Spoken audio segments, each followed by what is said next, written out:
La acometida a simple vista se ve dentro de un ducto o mufa, por encima del medidor o por debajo, la cual protege los cables que conectan la instalación. Los tipos de acometida son por forma, ya sea aérea, que el cableado eléctrico se encuentra sobre el tejado o en la parte superior del edificio, o subterránea, donde el cableado eléctrico se encuentra debajo de la construcción, mediante un registro bajo tierra a la red de distribución. Por tensión o por número de fases, donde está la monofásica, la bifásica y la trifásica. El uso de una acometida se distingue específicamente para dar confiabilidad al encender los interruptores, ya que éstas vinculan cables de transmisión y distribución de las instalaciones. De esta manera, hace que la electricidad fluya a las viviendas. Para comprender el funcionamiento de una acometida, se debe conocer el sistema constructivo de este. Lo que engloba su sistema constructivo es un transformador eléctrico. Este convertirá el voltaje de la red de distribución a un nivel adecuado y seguro para la vivienda. Una mufa, que es el punto de unión entre el cableado de la red de distribución y el cableado interno del edificio. Un ducto conduit, el cableado, la tierra física, el interruptor termomagnético y el interruptor de fusibles. Dentro de mi vivienda se cuenta con una acometida trifásica. Originalmente la instalación se había realizado siendo bifásica, es decir, de 2 cables y uno neutro. Sin embargo, se le agregó una fase más, ya que se tuvo que hacer una preparación para los aires acondicionados, por el tipo de voltaje que estos tenían. Esta acometida se encuentra dentro de una base, donde se coloca la instalación. Se ubica del lado lateral de la vivienda. El tipo de acometida es subterránea. Por ello se puede ver en la caja el interruptor principal, que viene un poliducto flexible color naranja desde el suelo. Dentro de estas se encuentran las fases y el neutro, siendo esta ocasionalmente de color blanca, para su distinción. Su conexión principal será el interruptor principal, donde seguirán las conexiones más adelante. El interruptor principal es un sistema eléctrico que se encuentra en cada vivienda. Es un tipo de conexión entre la alimentación exterior y el cableado interior. Existen 3 tipos de interruptores principales, unos que operan de manera manual y otros automáticos. El uso de un interruptor principal es facilitar el encendido y apagado de un sistema eléctrico, ya que si este está encendido, el paso de corriente hacia toda la vivienda es posible. Cuando se cierra, este es interrumpido. El interruptor principal que se encuentra en el lateral de mi casa, en el exterior, cuenta con una caja de protección detrás de la caja exterior. Al abrir esta con un desatornillador, pude observar las conexiones de los cables hacia los interruptores y los tornillos. Dentro de esta, observé que el interruptor contaba con un voltaje de 120 a 240 voltios y 10 kA, el cual está conectado desde tierra como anteriormente se vio en la acometida. Para el análisis del voltaje del interruptor se usó un multímetro, donde se colocó cada polo en un tornillo, primero de los neutros, dando un resultado en voltios de 242. De igual forma se repite el proceso para analizar las 2 fases. Estas dieron un resultado de 240 voltios en el multímetro. Estos cables se conectan desde la acometida subterránea y el paso de corriente a la vivienda depende de si el interruptor está apagado o encendido, ya que este se encuentra conectado hacia el centro de carga, que propaga la energía hacia las zonas y contactos de la vivienda.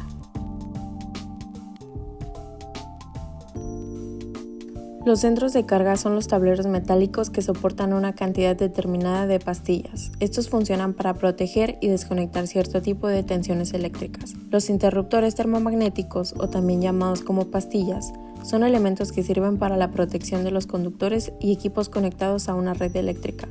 Estos se encargan de interrumpir el paso de energía cuando surge un corto o una sobrecarga de corriente en el cableado de instalación. Los centros de carga se distinguen de maneras como lo son por utilidad, en fases y en tipos. El uso de un centro de carga se distingue por proporcionar seguridad al alojar todos los circuitos derivados en un gabinete. Esto ayuda a que evite el contacto con piezas eléctricas con energía. Existen distintos tipos de instalar un centro de carga, ya sea por montaje empotrado o montaje en superficie, que son las 2 más comunes. Los elementos que componen un centro de carga son los interruptores automáticos y principales, medidores de energía, disyuntores, gabinetes, barras de distribución, interruptores termomagnéticos, soporte de breakers y bornes de conexión, ya sea neutro o tierra.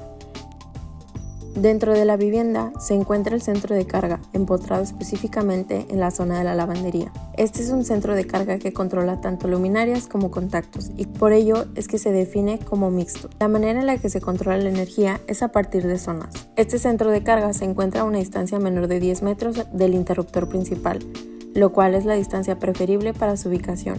Sin embargo, la ubicación dentro de la vivienda es algo complicado de acceder, ya que se encuentra detrás de una secadora, siendo difícil apagar algún interruptor por la distancia. Para observar detalladamente el centro de carga, se desatornilló la tapa. En esta se puede observar de mejor manera la canalización y el cableado de fases neutro y tierra, que venía desde el interruptor principal y los cables de salida hacia los contactos. Este paso de energía se controla a partir de pastillas termomagnéticas. El centro de carga de abajo controla planta baja con 7 interruptores termomagnéticos de 20 amperes y el superior controla planta alta con interruptores termodinámicos de 12 kiloamperes. Se analizó la cantidad de voltios del centro de carga y de contactos cercanos y lejanos, y medios a este. Dentro del centro de carga se cuenta con 240 voltios, y para el análisis de los contactos y sus distancias, se encontró el primero a una distancia corta con un resultado de 120 voltios, el segundo de distancia media con 118 voltios y el tercero a una distancia larga de 120.8 voltios.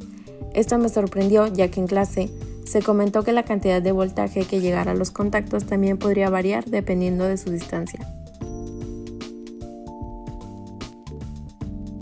Las canalizaciones y el cableado eléctrico se distinguen por ser tubos que se encuentran dentro de la instalación eléctrica. Estos varían en material y características. Su objetivo principal es proteger los conductores de daños, ya sean mecánicos o de otros agentes del medio, como corrosión. Las canalizaciones también limitan el desgaste natural, al igual que ayudan a la distribución ordenada de los conductores dentro del momento de instalación. El uso principal de las canalizaciones eléctricas es que mantienen los cables protegidos de daños metálicos, la humedad, la corrosión y otro tipo de factores externos, los cuales afectan su funcionamiento al igual que su seguridad. Los elementos y la instalación de su sistema constructivo se basa en tomar el cable neutro que irá desde el interruptor principal hacia el centro de carga. De igual forma, la fase se conectará con la pastilla del interruptor principal y se unirá hasta el centro de carga mediante las pastillas, al igual que el neutro. El cable de tierra física se conectará mediante unos tornillos que se encuentran al lado de las pastillas dentro del centro de carga. La canalización del interruptor principal hacia el centro de carga se guía a partir de poliductos. Dentro de este se encuentran las fases de los neutros y la tierra, los cuales se distinguen comúnmente por su color. Dichos ductos se colocan de manera subterránea para llegar a su terminación o punto final. Estos cables se conectarán a los tornillos del centro de carga y a los interruptores, siendo uno neutro y una fase. Finalmente, estos se enlazan con otros cables de este tipo para ir a cada contacto de la vivienda. En este caso, al ser una gran cantidad de interruptores, se necesitó la conexión de muchos cables, lo cual hace que sea un poco difícil su ejecución. Por ello, si se quiere reparar alguna parte de la vivienda, siempre se apaga cada interruptor para identificar las áreas. Los circuitos derivados son el cableado que va desde el centro de carga hasta los contactos, luminarias y equipos eléctricos de la vivienda. Los circuitos derivados se utilizan para dar seguridad a los equipos y que estos tengan un suministro de energía constante y controlada. Los elementos del sistema constructivo para la instalación de un circuito derivado son cables, un dispositivo de protección, interruptores termomagnéticos, transformadores, cuadros generales de protección y distribución, toma corrientes y toma de tierra. El cableado de circuitos derivados en mi casa primero se basa en cada circuito, el cual es mixto al mezclar luminarias con contactos. Su cableado empieza desde el centro de carga, el cual conectará entre sí cada contacto desde planta baja a planta alta para suministrar energía. Dentro de la luminaria se encuentran los cables que han ido recorriendo la vivienda para finalmente suministrar energía a partir de la fase y el neutro. Por otro lado, en los contactos es similar, ya que se encuentran las fases y los neutros conectados en cada polo. La tierra física es un sistema de protección o seguridad que se encuentra en las instalaciones eléctricas. Estas generan cargas que son liberadas para no dañar a los equipos y a los usuarios. Por ello, es que existen equipos que tienen indicaciones de no conectarse si no hay tierra. Tiene este nombre debido a que su instalación eléctrica específicamente se conecta a la tierra. Esta conexión se hace a partir de una varilla de cobre o aluminio. Tiene una longitud de 2 a 3 metros y se entierran a la tierra donde se descargarán las corrientes no deseadas.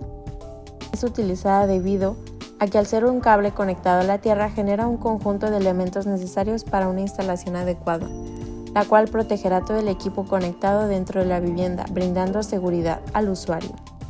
La tierra física en mi colonia se encuentra en el lado lateral de mi casa. Comúnmente se colocan en el suelo, principalmente en las banquetas y a una distancia larga. Sin embargo, se me comentó que en estas viviendas se conectaba una tierra cada que terminaba una fachada. En mi caso, mi casa se conecta con la del vecino, en una base que cuenta con una tapa con el logo de la Comisión Federal de Electricidad. No se me es recomendable abrir este. Sin embargo, se observa que la conexión de cables y varillas va desde tierra hasta este muro base. Detrás de este se encuentra el interruptor principal y enfrente el medidor. Dentro del análisis de la acometida se comentó que se agregó una tercera fase debido a la integración de aires acondicionados. Estos se instalaron de manera aérea. Por ello es que después de 5 años de uso provocaron una falla eléctrica, generando un incendio en una recámara. Por ello, dentro de la investigación se agregó la nota de que hay dispositivos que si no se conectan a tierra no pueden ser instalados. Es un equipo que se utiliza para medir la energía eléctrica consumida. Para usos domésticos, los medidores se clasifican dependiendo sus características. En electromecánicos o electrónicos, monofásicos, bifásicos y trifásicos, o también depende del tipo de energía que registran. La lectura de los medidores depende de su tipo, ya sea en medidores electromecánicos que cuentan con 4 a 5 carátulas o en medidores digitales que se considera que los dígitos pueden llegar a ser hasta 6. Los elementos del sistema constructivo de un medidor dependerán de su tipo, ya sea medidor electromecánico, que son los analógicos, o en el caso de mi vivienda, que es un medidor electrónico digital, que cuenta con pantalla LCD, sensor de corriente y voltaje, microprocesador y memoria interna. El medidor se colocó al lado de mi casa. En este se puede observar la energía consumida dentro de la vivienda. Por su tipo, este se mide mediante la unidad de kilowatts por hora y es un tipo de medidor electrónico digital, ya que tiene las especificaciones dichas anteriormente.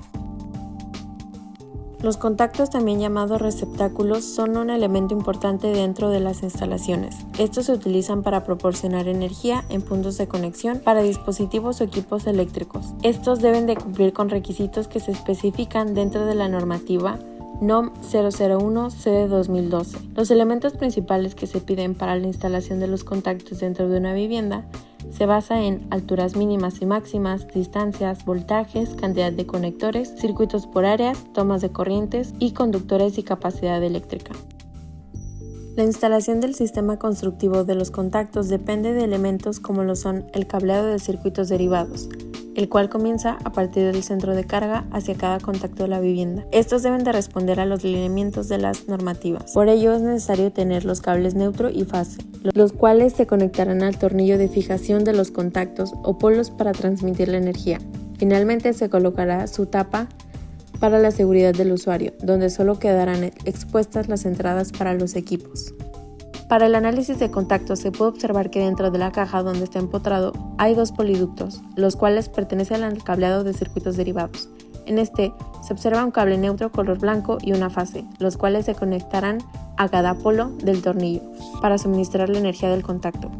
Para el análisis de cumplimiento de normativas, se puede decir que no cuenta con todos los lineamientos requeridos dentro de la NOM 001-CD 2012. Para ello, analicé 3 áreas de la vivienda: cocina, sala comedor y una recámara secundaria. La cocina cuenta con una isla, la cual tiene contactos a una distancia corta de 130, siendo esta cercana a la recomendable dentro de la normativa, y los contactos cuentan con 120 voltios. De igual forma se cuentan con contactos de equipos, los cuales serían estufa, campana, horno, microondas y refrigerador. Los contactos de la sala incumplían la normativa, ya que se encuentran a una distancia mayor de 3.60 metros de distancia. Sin embargo, también se encontraban los contactos de equipo. Cada contacto tiene una cantidad de 120 voltios. Para la recámara, se analizó un contacto, el cual sí contaba con la distancia requerida de 3.6 entre cada contacto y 1.80 desde donde se comienza a colocar, siendo esta la única área que cumplía de manera correcta la normativa. Su voltaje fue de 120 voltios. Finalmente, pude observar que la colocación de contactos también cumplía a pesar de que las distancias variaban, ya que sí se cuenta con conectores posteriores y frontales, conectores en terrazas y balcones, y los conectores de los baños estaban a una distancia menor a 90 centímetros del lavabo. La luminaria es un tipo de aparato que se usa para distribuir, filtrar o transformar la luz para una o varias lámparas. Las luminarias sirven de soporte o conexión de red eléctrica y deben de cumplir características ópticas, mecánicas y eléctricas. Su clasificación principal se distingue por distribución de flujo luminoso o función de simetría. El sistema constructivo de una luminaria para la conexión eléctrica funciona mediante conductos, los cuales permiten que la corriente eléctrica fluya desde la fuente de alimentación hacia las luminarias. Las conexiones suelen estar compuestas de cables conductores y elementos de conexión como enchufes o bornes. Las luminarias de mi vivienda fueron un poco difíciles de analizar, ya que al estar en lámparas, desmontarlas era complicado. Sin embargo, había una luminaria de luz directa que podíamos desatornillar para ver su interior. Dentro de esta, se observa que están los cables que conectan al foco con la canalización. Al haber dos tornillos, hay una fase y un neutro en cada uno. A partir de ahí, se utilizó el voltímetro para analizar su voltaje, dando como resultado 120.5 voltios. Los interruptores de motores son utilizados para el control del funcionamiento de motores de distintas aplicaciones. Esto va desde máquinas industriales hasta electrodomésticos, como es este caso. Sirven para asegurar un funcionamiento fluido y seguro. Existen 3 tipos comunes de interruptor de motores: termomagnéticos, que combinan protección térmica en sobrecargas, y magnética para cortos, manual de rearme, y automáticos.